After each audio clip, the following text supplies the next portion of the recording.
عصافير المدير اللي في الشغل بيوصلوا له كل حاجة، سواء عن قصد وقصدهم يلبسوا الناس، أو سواء بحسن نية قال يعني بيحكوا بس كده وخلاص.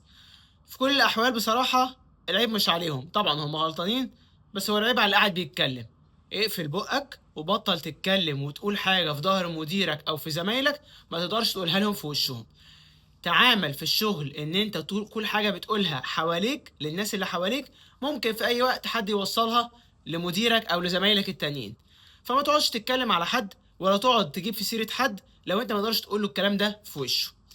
عندك بقى حد اتنين حد قريبين قوي عايز تفضفض معاهم وتتكلم معاهم بطريقة ودية، يفضل يبقوا من بره الشغل خالص. ولو في حد ثقة قوي جوه الشغل، ما تاخدش الثقة دي قوي غير لما يبقى حد فعلا انت خلاص جربته مرة واتنين وتلاتة. بس غير كده ما تقفش في الملأ والعلن او تتكلم مع حد لسه جديد او حتى لو حد قديم بس انت ما عندكش فيه الثقة دي وتقعد تقول ده عصفورة للمدير. لا، هو برضه حاجة يقول لك انت اللي غلطان. اقفل بقك شوية وصون لسانك علشان خاطر هم ايه، الكلام بيتنطور، هتقول له قدامهم هينقلوا على طول، سواء قصد او بحسن نية قال يعني بيحكوا خلاص. فايه، نكتم خالص ونتكلم في الشغل ونركز ايه عشان نتطور ان شاء الله.